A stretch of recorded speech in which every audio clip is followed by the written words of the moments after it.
behind every single global brand, behind every resilient supply chain, there is a silent group of leaders that work tirelessly to make business possible. Tell us more about SIG. If you bring a good story, if you have great thought leadership, when that story resonates with someone, they will call you. So I would say if you're out there right now, lead with ethics, lead with the truth. Yeah, I think it's a no-brainer. It brings that method to madness where everybody wants to sell at the right levels. If they are channelized via SIG, how can that help in getting them in front of the right people in the US? The fact that India has the passion, they've already been in North America for 20 years, it seems like the perfect choice. Why you think India is important to the overall global procurement chain? Why do you think India is a great choice for global capability centers? I just think India is the place that we're all going to turn in the future. And you witnessed Indian site leaders when it comes to global capability centers. You were at the epicenter of how India is shaping up the GCCs of the future. A lot of state governments are also laying red carpets. Because I love the fact that every single day it's different. I have a lot of businesses that expect immediate outcomes. Exactly. It's not a 2 minutes noodle. Networking is all about patience and persistence.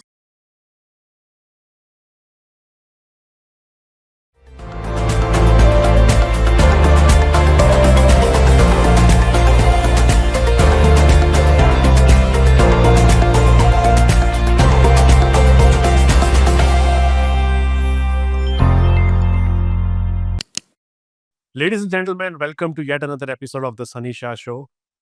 Behind every single global brand, behind every resilient supply chain, there is a silent group of leaders that work tirelessly to make business possible. We have one such leader on our show today. She's the president and CEO of SIG. Ladies and gentlemen, please welcome Tiura on the show. Dawn, thank you so much for joining us. Well, thank you for the invitation. I'm pleased to be here. Pleasure is all mine. So I know you came here at such a short notice and you're touring India. You're going to different parts of India. And we are in Vadodara. We are at the Sunny Shah Show studio. And on behalf of the people of the state, I welcome you. And we are very happy to have you in this part of India. Well, thank you. It's been a wonderful, wonderful welcome. And the people of Baroda are just amazing. Thank you. I'm glad. Dawn, let's start from the beginning. Tell us more about how it all started for you, your background, and then we'll talk more about SIG, your association with them, and how you took it to the next level. Okay. So can you give us a little bit of background about how it all started? Yeah, so historically, if you really want to go back in time, I had always intended to be a CPA, which is, I guess, the equivalent of a chartered accountant here. So I went to school, got my undergrad degree at University of Michigan, and then I got a graduate degree in international taxation. So yes, I'm that kind of nerd. And so I went to work for at that time, a number 4 CPA firm, and then quickly transitioned to a more regional firm. And then after a couple of years, I transitioned to even a smaller firm where I became partner and grew the tax business. And I had fascinating people. I had everyone from Billie Jean King to the Packard Foundation, David Packard of Hewlett-Packard. So I was in Silicon Valley at the time, and it was all before it was named Silicon Valley, believe it or not. It was just the South Bay. And so I had all these up-and-coming companies, and they would come to me, and I would take them up to the point that they would file their annual report. And then once they went public, I would release them to a larger firm. So it was fascinating at the time. The Bay Area was growing like leaps and bounds. When I first got there, there was HP and Oracle. By the time I left, Silicon Valley was in a full roar. And over the course of that time, I met 3 gentlemen who were running a consulting firm. They all had PhDs in OD, organizational development, and they were doing something called strategic sourcing and couldn't figure out how to prove the savings that they were generating. So they hired my firm to come in, and we worked with Kaiser Permanente, which is a huge hospital system. And I went in and built one of the very first total cost models for them. So of course, taking the accounting, I learned about strategic sourcing and I fell in love with it. And I thought, I was having that sort of midlife crisis, and I met with somebody who helped me create my future vision. And at that point, I decided to sell my CPA firm and go into consulting. And then I worked with them for about 3 years, and I had an opportunity to go up to Alaska and work on the Alaska pipeline and all over. But then I realized I make a better boss than I do an employee. So I started my own consulting firm called Denali Group and quickly grew that. And we specialize in electric and gas utilities. So Southern California Edison, PG&E, I mean, you name the energy company I was involved with. We grew to about 75 consultants. And then I had an opportunity to meet the original founder of SIG. Now, SIG was about 10 years old, and I first went there because that's where all the movers and shakers were going. But all they did is talk about just outsourcing, and it was IT outsourcing only. And so I walked in and I was presenting on strategic sourcing. Right. And at that point, I mean, if you think back about 20 years, outsourcing were the billion-dollar deals. And they looked at me like, you're buying pens and paper, which was so not true. And it was really my underlying methodology for strategic sourcing that brought about good outsourcing decisions and sourced good outsourcing decisions. So the more I pushed it, I grew the other, which was non-existent at the time, I grew the other half of the company to say, we're talking about strategic sourcing.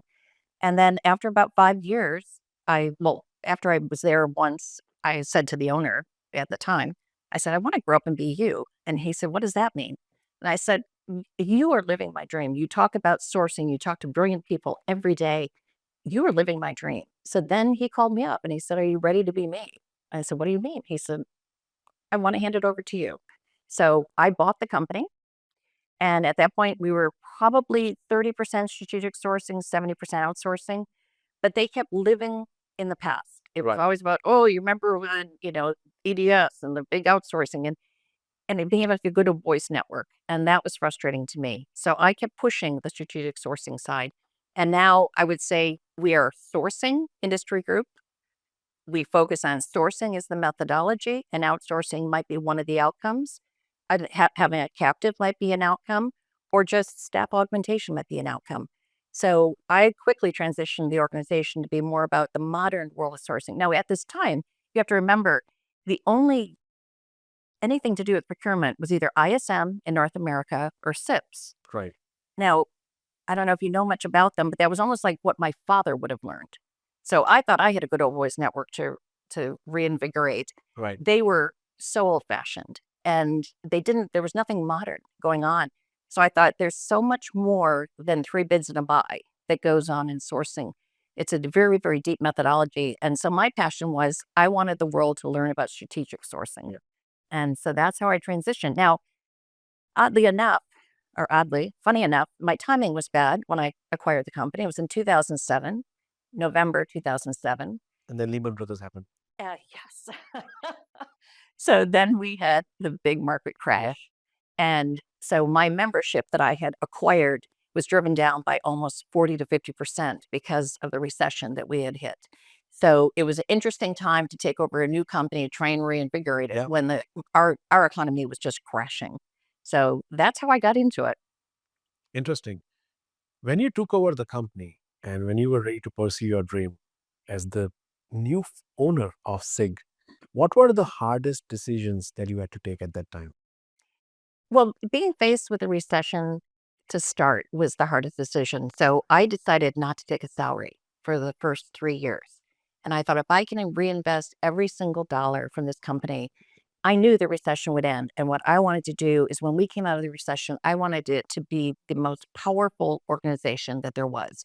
So every dollar of my salary, every dollar we made in profit was reinvested back into the company. And I knew if we built it, when the recession ended, they would come. And it was hard to say, I'm going to live on my savings for 3 years. But I knew the recession would eventually end and I would come out ahead. Wonderful. And when you take over a company and you decide that you're going to reinvent, and make sure that it's more futuristic and more apt to the current times, it also calls for a lot of unlearnings. How did you tackle that?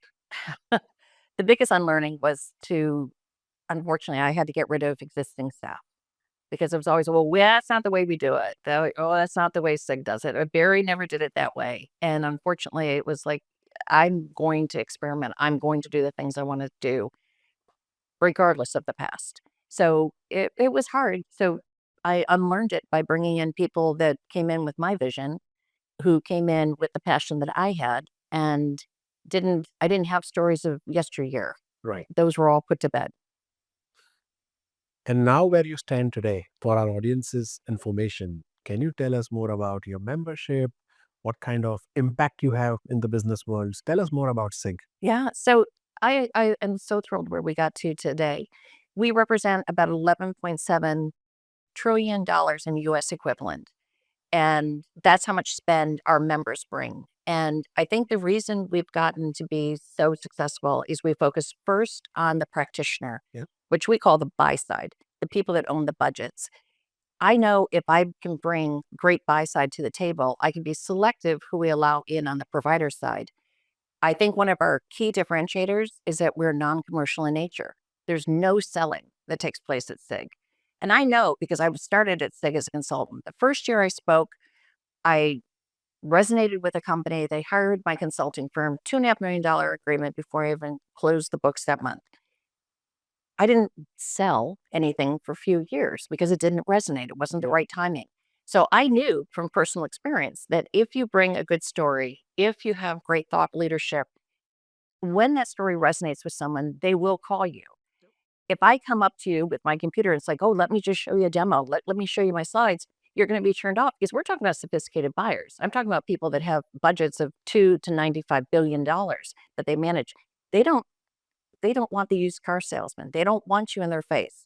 They want your thoughts. They want to know what you're interested in. They want to see what you believe in and what you see in the future. And if it resonates, they will work with you.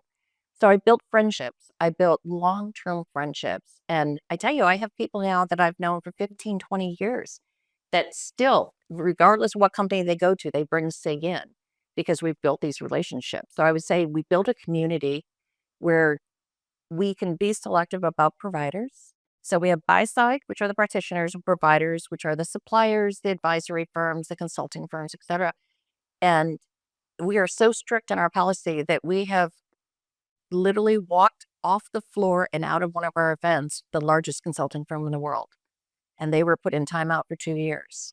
Wow. And everyone said, well, don't you want their money? I said, yes, but I don't want what they're doing. That's a bold move. And so we've done it to 3, 4 companies in my tenure, and no one believes it's going to happen. And I'll give them one warning. And after that, you're in timeout and we'll reconsider you after 2 years of timeout. And they've all come back in. One, we had to let go again. So they're permanently out. They didn't learn their lesson. But, some people it's just so natural. They have to sell, sell, sell. That's not what we're about. We're about a community. We're about thought leadership. We're about learning and educating and networking. So it doesn't work with our model. So it makes us completely and totally different from everyone else.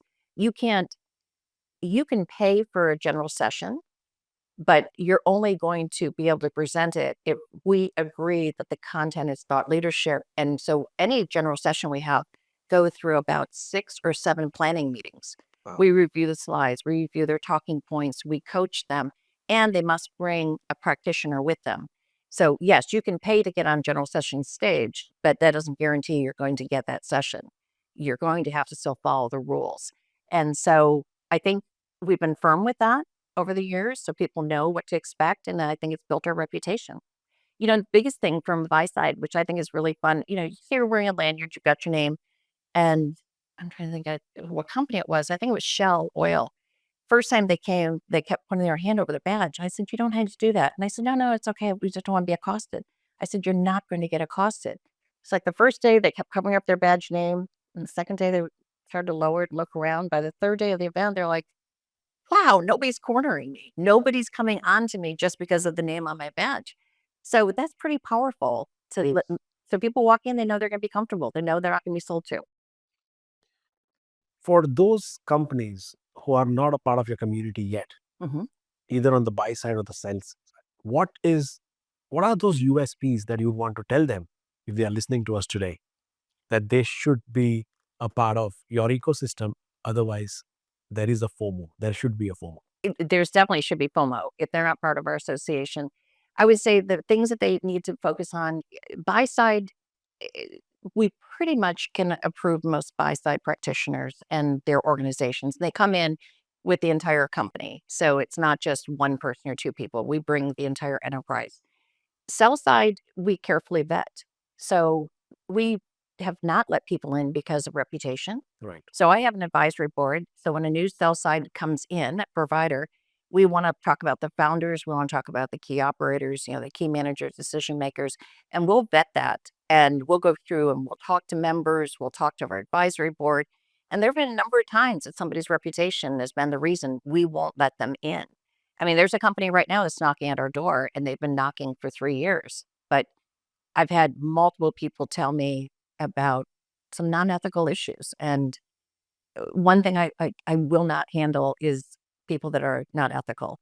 So I can't handle someone that lies, and I can't handle someone who's not ethical. So they've been knocking, and we keep telling the same story. You with your founders will never get into SIG. And sometimes my sales team is like, come on, can't we please? I mean, they want to make the commission. Yeah. But they also know how firmly I'm standing on this. So they quit asking. And so if the founders all change out, if the leadership changes out, the company itself, they've got a great product. I just don't trust the founders. They don't have a good reputation. So I would say if you're out there right now, lead with ethics, lead with the truth. Don't overinflate, don't be that person that steals business. We all have to work in the same ecosystem. And as much as, here I'm in India, I meet people in India that are connected this closely to me in the United States. It doesn't matter where you are. We're all part of the same ecosystem. And somehow your reputation will follow you wherever you are in this ecosystem. So I would say lead with ethics, lead with the truth. If you raise a responsible company, then you have an opportunity to be involved with SIG. If you are pushy, arrogant, lying, cheating, forget it. You'll never get in. And that's no matter what. But we do welcome all types of buy-side companies. So like I said, we have anywhere from $2 billion to $95 billion in spend under management. So we represent, because we started out as outsourcing, or not we, but the organization, we have original outsourcing was mostly IT. So we have a lot of financial services, all the large banks, all the large insurance companies, the fintech, they're all represented. But then we also have everything from the Boeing and the Airbus to the Google to the uh, you name it, technology companies, something like Zillow, every type of company in between. We have consumer packaged goods, we have Macy's, we have Nordstrom, we have Starbucks. So it's just across the board, all different types of organizations. You have a strong footprint in terms of the things that you do. So you have your events going on, then you also have SIG University. Can you tell us more about all of these things? Yeah, so we call our events is part of our strategic engagement team. And the reason it's not just an event organization is it's about engagement. It's about bringing people that don't know about SIG to, maybe they'll come to a 1-day event or a 2-day or a 3-day. That is our opportunity for them to fall in love with SIG. So it's strategic engagement. So not only do they do the in-person events, they do our virtual. Uh, I am passionate about education. Right. So we do weekly webinar series, and we have 2 kinds. One is thought leadership, and one is a deep dive, which is when I'm going to pull the curtains around back and show you behind the scenes on a solution set. But majority of our webinars are thought leadership. So train from your desk, continue your education. The one thing about sourcing, as you probably know, is that our world is changing constantly. Yeah. And so it's exciting, but you can never rest on your laurels from last year, because what you did last year, that's old news. It's what am I going to do now? What am I going to do with the future economy? What am I going to do with the geopolitical crisis? What am I going to do with the recession? What am I going to do with the upset that tariffs are driving and everything else? It's going to affect a company. So that's why I love it. I mean, every day when I wake up and I read the news, it's like, oh, we need to warn people about this. Oh, we need to talk about this. Oh, there's a carrier tanker stuck in a canal. What are we going to do? What does that mean? What supply chains can be disrupted? Oh, we've got more pirates. Oh, so now we're going to go around. We can't go around the cone of Africa. Where are we going to go? How are we going to shorten our time to get supply moving? So it's fun. It never is the same day by day. So is it fair to say that while you're a platform, you're actually a knowledge base that keeps sourcing teams ahead of time, so they're able to think proactively and then look at your intel and your information as a source? So it's almost like educating the entire community at every given time to make them successful. Well, it's for them to not be surprised. Right. The last thing, so, I think it is our job and our duty is to make some of the chief procurement officers uncomfortable, and there are times that I've actually talked to people and said, I think it might be time for you to retire. Because people used to say to me, well, it's like drinking out of a fire hose. And I said, yes. And they said, well, I can't drink out of a fire hose. It's just getting faster and faster. And so either you learn to swallow faster or you need to retire because it's not going to slow down. A fire hose is going to just keep on coming. So either you gulp, gulp, gulp, gulp, gulp, and you keep up with it, or you say, I quit, which means it's time to retire. So today's CPO is not like, I don't know what you can call it back then, a chief purchasing, or not even chief, a purchasing officer. Because when I started, there was no CPO. That wasn't a title that existed. We might have a VP of supply chain, we might have a purchasing department, but we didn't have procurement, so purchasing became buying became purchasing, purchasing became procurement, procurement then morphed into sourcing. So it's the chief procurement officer now. That didn't exist. And to be honest with you, Sonny, when I look at the CFO and coming from a finance background, they had a meteoric rise. They went from green shade to sitting at the right hand of the CEO. Yeah. And yes, they play a really important part. The C for the CPO right now is still a small c in most companies. It's not a capital C. So my passion is to get it, first was to get the C, then it's to get a capital C, because we should be sitting at the left-hand side of the CEO. So where finance sets the budgets up front, and do their forecasting, and then they report out. Everything that happens in between is procurement. So I can affect things real time as it's happening in the supply chain. Yeah. And so I can change. So I use the sports analogy. A CFO is the person who's looking at the scoreboard saying, yeah, we're winning. We lost that quarter. We're doing pretty well this quarter. Oh, we're losing. The CPO is the one right there calling the plays. We're changing the outcome that they're seeing on the scoreboard. Real time. We see the stupidity, the redundancy. We build in the resiliency. We see the risk that's being introduced. All of that's happening real time between the budgets and the financial statements. So we see every part of the organization. So my passion is it's going to be a capital C. So Dawn, tell us more about the SIG University and your offerings there. Oh, SIG University. So I'm the mother of 6 kids. And I'm very proud of all of them. But after my children, SIG University is my proudest thing I've ever done in my life. So I'm passionate about education. I'm passionate about the fact that what you learned yesterday will be old by tomorrow. And you're going to have to constantly be upping your learning curve. And so probably about 8 years ago, a number of CPOs came to me and said, we need modern training. I can't send them to ISM. I'm not sending them to SIPs. We need something for today's modern professional. And, 20 years ago, to be a purchasing or a buyer meant that you probably couldn't succeed anywhere else in the company. So you were sent there to die, and you had a screen and you bought what you were told. But today's sourcing professional has to have influence in the organization. They have to have financial acumen. They have to have business law. They have to know sourcing methodology. And then at the other end, they have to be able to sell up, down, across the organization. They have to be able to communicate. They have to be able to manage stakeholders. They have to be able to manage suppliers. They have to understand change management. So today's modern sourcing professional is tremendously different than it was 20 years ago. So about 8 years ago, I got 20 CPOs in a room, and for an entire day, we whiteboarded the skill sets that were required. And then we spent the next year and over $1 million in development to create our first curriculum called Certified Sourcing Professional. And that has now been taught in over 40 countries. Over 240,000 people have been certified. And it's also been updated again and again and again because laws change and things change. And, we talk about things like GCCs now. We didn't talk about it 8 years ago. Yeah. So we constantly are adapting the methodology. But then with that, and because of the success of that, now we also have certified third-party risk management. We have certified supplier management. We have certified intelligent automation.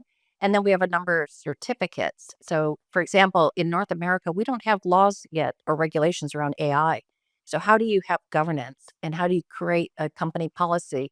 Because in procurement, not only do we use AI, but we procure AI for the entire company. Right. So you've got to have governing policies on how you're going to look at this and what is acceptable and how do you put safeguards around it. Cybersecurity. is a huge third-party risk. So we have a separate program on just cybersecurity. So we have a number of certificates, game theory, negotiation, contracting, all kinds of different certificates as well. So I'm so proud of it. But then most recently, about 2 years ago, we met with folks in India and said, how do we need to adapt CSP, Certified Sourcing Professional, for India? Because India is different than most other countries, because someone in India you have such a large economy. They might be in sourcing for an Indian company and they source for India, or they might be in India doing sourcing for someone in Egypt or North America or Australia. So it's a different animal for them to learn. So it's still the global language of sourcing, but it has nuances that are unique to India that we put into that program. And that's our latest launch, is Certified Sourcing Professional India Edition. And it's the first time we concentrated on a country specific, but it's because we really believe this is where the talent pool is. And so SIG University is, like I said, my proudest achievement after my kids. Nice. That's a good way of putting it. And it also reflects upon your passion for education. Mhm.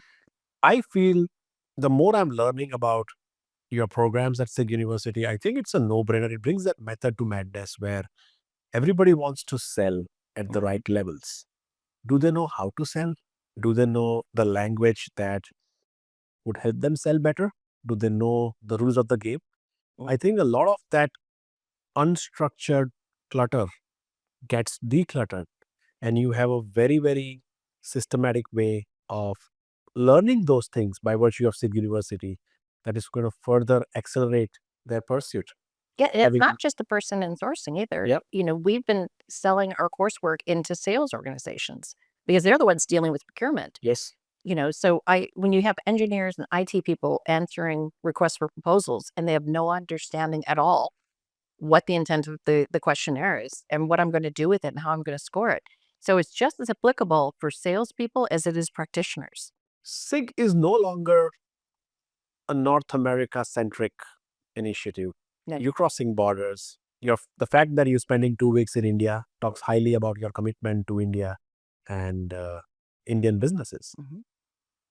I want to know from an outside-in perspective, since you are the epicenter of everything procurement in the US, and as you look at different countries as options and alternatives for setting up global capability centers, India, as you know, is the world's capital of GCCs when it comes to outsourcing, when it comes to knowledge, when it comes to intellectual things, when it comes to a lot of first move advantage whenever you have next gen technologies. You know the strengths and weaknesses of India. But I want to know more about this from you as you look at India from an outside-in perspective. Somebody who's been here almost 10 years now, and somebody who's committed towards the India growth story. I like the way you said that India is a market which is going to be the first market outside of US where the SIG University offerings are getting expanded to. And that talks a lot about your commitment towards this economy and the people of India. But tell me more about why you think India is important to the overall global procurement trade. Why do you think India is a great choice for global capability centers? And what's your perspective as you look at India? Yeah, I mean, and I don't mean to sound disrespectful. It is a no-brainer in a lot of ways. North America and other countries have an aging population, a lot of Europe as well. We don't have a workforce that is being born and raised to enter the workforce to replace all the people. Now, granted, some of these people or positions will be done away with through AI and automation, granted, but we still need intelligent people coming up through the pipeline, and we're just not going to have the workforce. So the workforce of the future is not going to exist or be born within North America. So when we start looking around, the youngest population actually in the world goes back and forth between Africa and India. The most highly educated population, though, hands down, is India.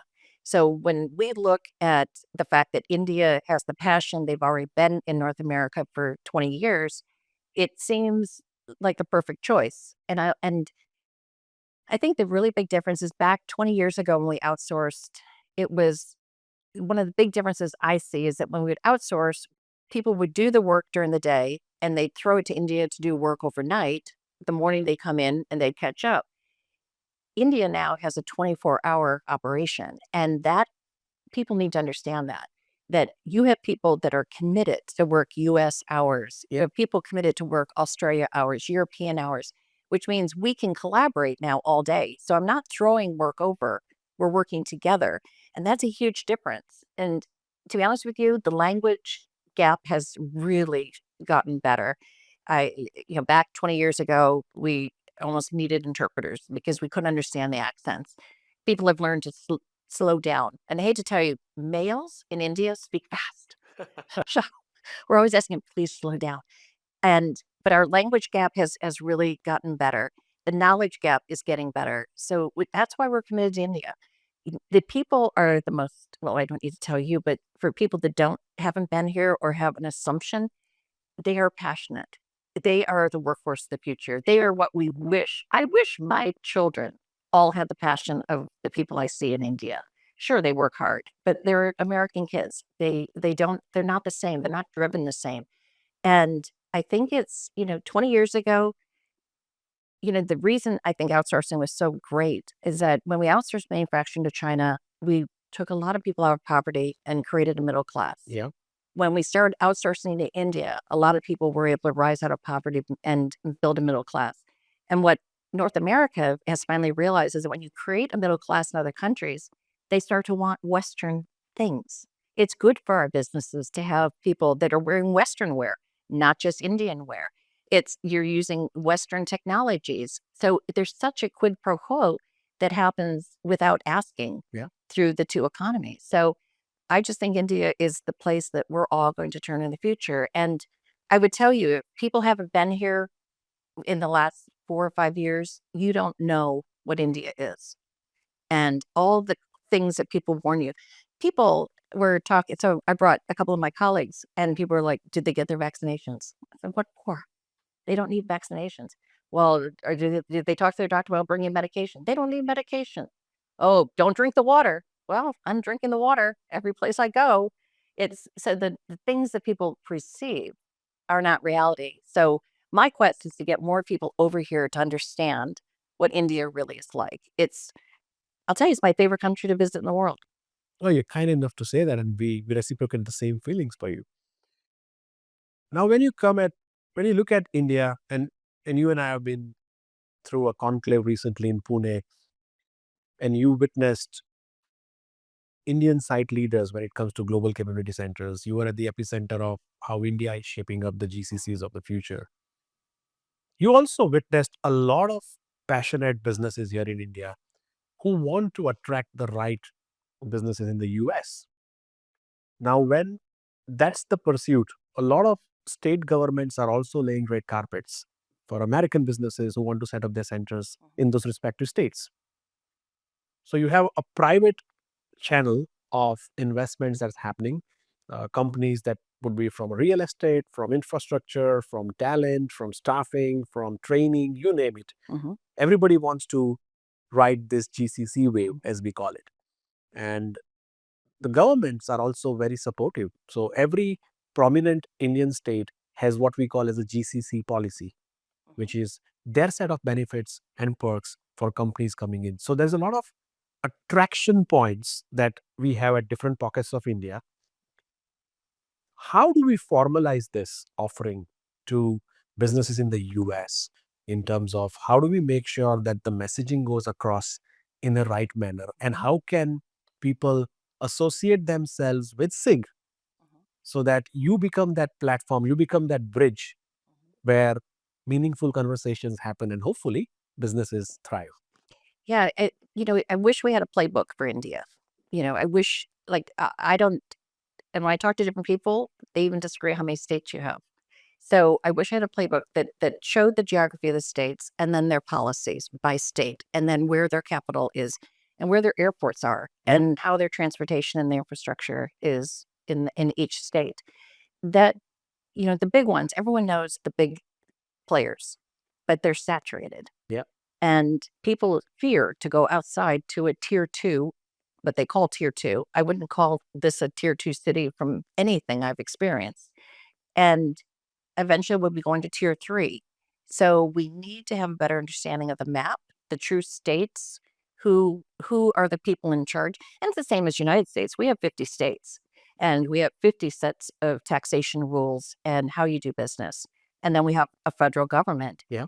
But what we don't understand is we talk about Chennai, we talk about Bangalore, we talk about Hyderabad, we talk about, different places, but we don't understand. When you say that and you say New York, that's New York State.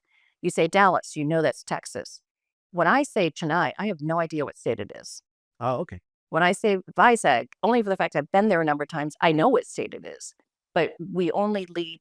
So in USA, we could never, I have no idea the state we're in right now and what the laws are compared to the state I just left. And that would be very helpful for us to be able to explain that. Maybe you and I can collaborate together and create a playbook that helps everybody. And I stay committed to making sure that information passes on. Yeah. And we can share that. And then they'll understand why a tier 2 city might be it might be the right thing. They've got the infrastructure, they've got the tax incentives, they've got the incentives to bring North American businesses. We need to know that. That's brilliant. But coming to that specific question that I had in this point was, how can people collaborate with SIG? How can people use your platform? So Indian businesses, Indian states, Indian government funds, if they are channelized via SIG, how can that help in getting them in front of the right people in the US? I would say there is a point where, yes, I need to bring executives here. You need to Sure. bring executives to the United States. You need to participate. We have so many opportunities to showcase companies and their capabilities in the cities. A traveling delegation of government and what the incentives are, that speaks volumes. But I have representatives from many India-based companies that participate, but a delegation of government and what we're going to do for you if you come, and this is the infrastructure that we have. We don't have that education. Host webinars with us. Let us get that information out. Our audience is vast, and everything we do is recorded. They can play it back at a future time, so it never gets old. Yeah. And then just, I can try and bring it to you, but I also need you to come to us. Absolutely. So I think that cultivation of information both ways is going to help. So from a leadership federation standpoint, you witnessed a conclave with us, and we do this more prominently. We are becoming the ambassadors and the de facto platform that makes meaningful conversations around the GCC space. And we see great synergies in collaborating with SIG, and you've been kind enough to let us do so. We have a lot of CXOs here who want to come and demonstrate the India story. They've been there, done that. They're the ones, they're leading the sites here in India. We also have a lot of service providers that can help accelerate any business that wants to come to India. So gone are those days where you need to have a big four coming in, trying to do that research, and then trying to pick who are the right people. There's an entire ecosystem. There is more process to it than ever before. It's almost like you have modular blocks. So right from your research of selecting the right states, selecting to where you need to be, having the right talent partner, having the right strategy partner, having a company that will help you set up here in India, to everything that goes around it, including the office furniture. Yes. This entire ecosystem is thriving to welcome global businesses. And I think SIG in the US and Federation in India, we have a moral responsibility towards our members and towards our communities to make that happen. Any thoughts on that, Dawn? Yeah. So 2 thoughts. One is, just because I've met you in India doesn't mean I'm going to suddenly give you business. Correct. And so you'd be shocked how many times after I leave India, somebody writes to me and said, well, I want to do work. What can I do in the United States? I don't go out and get the contract and give it to you. That's not my role. I'll introduce you, but you have to do your part. Correct. So I guarantee out of the 50 business cards I collected, I'll have 10 to 20 people. They're going to say, all right, where's my business? And they've got to put something forward, and then they've got to showcase themselves. I don't, and not to be disrespectful, I don't have time to showcase 50 other companies right now. Correct. I have the time for those who want to put the time in. So come to the US, participate in our events, get on our webinar series, get your face known, and repetitively as well. So it's that whole thing, like if I see you in passing, if we don't speak 7 times, I suddenly have a better feeling like I know you. Well, one time isn't going to be enough. It's a great And point you made, because I have a lot of businesses that expect immediate outcomes. exactly. It's not a 2 minutes noodle. Networking is all about patience and persistence. You need to make sure that your face is visible at every forum. You need to make sure that you're talking to the right people. You need to be a part of the inner circle. And if your product or your offering or your services are good enough, that's where the marriage would happen. Mhm. But I think what's important for a lot of businesses here in India to know is SIG provides that platform, which otherwise they are deprived of. Right. So while you are not endorsing them directly by any means, you are actually accelerating the sales cycle. You're playing a significant role in giving them the right audience. You're giving them a fair opportunity to come in, to pitch, and see if they are relevant. And if that's relevant, there's nothing stopping them. Exactly. If it resonates with the person that you're Yeah. talking to, then the business will come. All I can do is bring you two together, but I can't. I can bring you to the same place. I can't force you together, and I need people to understand that. So the communication shouldn't just be every single day. Where's my business? Where's my business? Correct. It should be, this is what we're building. What do you think about this? Where can I showcase this? Instead of just asking me for business, because I'm not writing the checks. All I'm doing is my job is to network people together. And I am agnostic as far as the companies. I want you to be matched. If people call me and say, what do you think of ABC? I'll say, this is what I've heard from my members. Right. I don't do business with ABC. I know them, but I'm not the one that's doing business. So I can say, I can refer you to someone who's with A and someone with B, and they can tell you their experiences, or A, B, and C can come to you Yep. and share their story. But there's a couple things too that, and not, we're sort of going down a different trail. One of the most impressive outsourcing sites I've gone to, or GCCs, was they were doing the credit card processing for Target, the red card. Right. Target's a big consumer store. We know Target. Okay. And so their symbol is a bullseye. Yeah. And so when I went in, and red card are their top spenders. So I went into the red card processing center, and everyone on that floor that worked for Target was dressed in Target colors. This is in India, right? Yeah, a Target t-shirt, Wow. khaki pants, the red Target on the wall, a statue of the dog with the bullseye. Yep. They lived Target. And so when they're on a video call, they're dressed in Target. They internalized Target. And that was so impressive because they weren't part of a GCC. Correct. I work for Target, and that ownership spoke so much. And I was so impressed with that. And I don't see that often, but it's just reflect the companies that you're working for. Show us that you understand who we are. This is not it's not, oh, you're just over in India working for a North American company or a European company. I work for the European company, and I can look at your desk and I know who you work for. It spoke volumes. And when I took a tour through there and I took a number of executives, they were blown away. It's like, I want my company to look like that out here. Even MasterCard said, I want I want it to be, my logo to be all around their workstations. So it's just that little perceived difference that brings you closer together. So it's not outsourced work. You are part of our same team. Correct. So it's just that weird, And I'm glad you noticed that, because India is making a conscious effort to make sure that the businesses here, the companies here are not just an extension. They're actually a part of the global team. Exactly. It's just that they happen to be on the other side of the world. But that doesn't stop them from living and breathing the same exact air that everybody else would do. Right. So, and I think more and more companies are becoming more accepting the fact that they are culturally aligned to the global ecosystem. And that is where we're getting more and more confidence in creating new talent pods, outsourcing more work to this part of the world.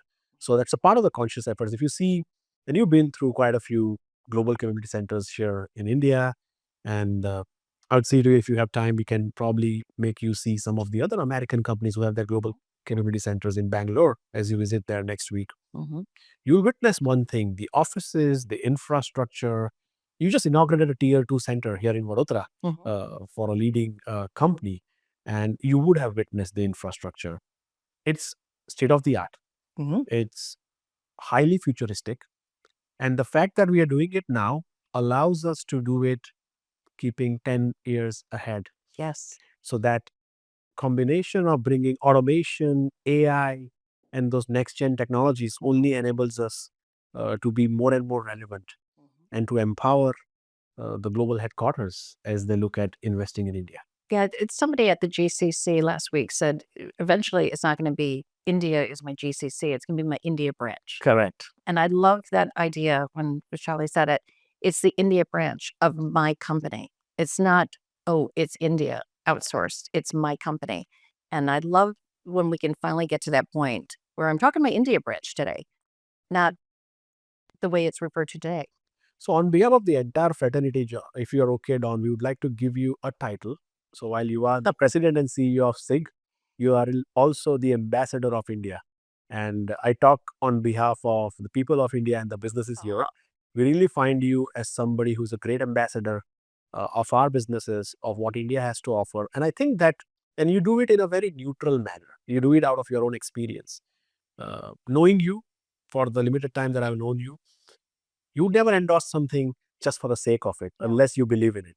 And that neutrality helps. And I'm glad that we were able to showcase that part of India and that piece of India that you're taking back with you, which creates a lot of value. A lot of value. And I'm sure and it's going to help drive a lot of meaningful conversations in the future. With that, we come to the rapid fire. Oh, no. Okay. You know the rules. I'm not going to tell you the rules.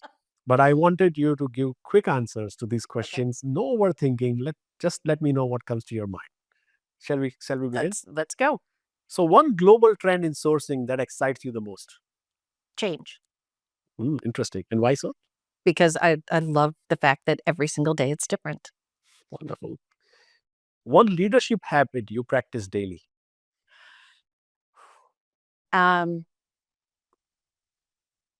Passion, but what I practice daily is I get up in the morning and I read no less than 3 newspapers. Wow. So you're more informed. Yeah. So you've got to have this insatiable curiosity. So I would say my biggest trait is insatiable curiosity. And I get that through what I read, who I talk to, and the trends that I follow. So that's more than one word. Sorry. Excellent. One mistake that you see rising in global leaders today, or any trait? A trait, I would say arrogance. Arrogance. And as an American, I think we have as much of it as anyone else. But it is, we get arrogant leaders at the top that don't know how to relate. And my favorite leaders and the most successful ones are the people that have empathy and compassion and they speak from the heart. They're not looking down on you. So the arrogance has got to go away. Well said. And finally, one word that defines the future of global collaborations? Success. Success. Which means money. Absolutely. So Dawn, this has been a very interesting conversation. You touched on various dimensions. We spoke about industries, we spoke about your platform, we spoke about your passion for educating others, we spoke about the neutrality, we spoke about why you think India is what it is to you. And we also spoke about some very, very important aspects of how people should pursue networking, how they can have meaningful conversations, how you provide an excellent platform to businesses on both sides of the world to accelerate in their pursuit. I couldn't have expected more from this episode, but I wish this conversation could have been on and on and on. But let's call it a series. I'm sure we'll get time to sit again in near future. But on behalf of everybody here at the Sunny Shah Show, I'm deeply touched with your presence, and I want to thank you for making time out for this episode today. And I want to thank you for believing in the enough of our organization to invite me. So thank you. Thank you, Dawn. So ladies and gentlemen, that was Dawn Tiura. What a lovely lady. She doesn't mask anything. She would speak from the bottom of her heart, very straight. But if if you are in a serious business, which I'm sure all of us are, then her tip and her advice that she gave over the last 45 minutes, it's nothing but gold mine for all of us. Make sure you subscribe to this channel by now if you haven't so. Continue doing that so that I'm able to bring more and more such meaningful conversations every single day. Until then, this is me signing off. Thank you so much.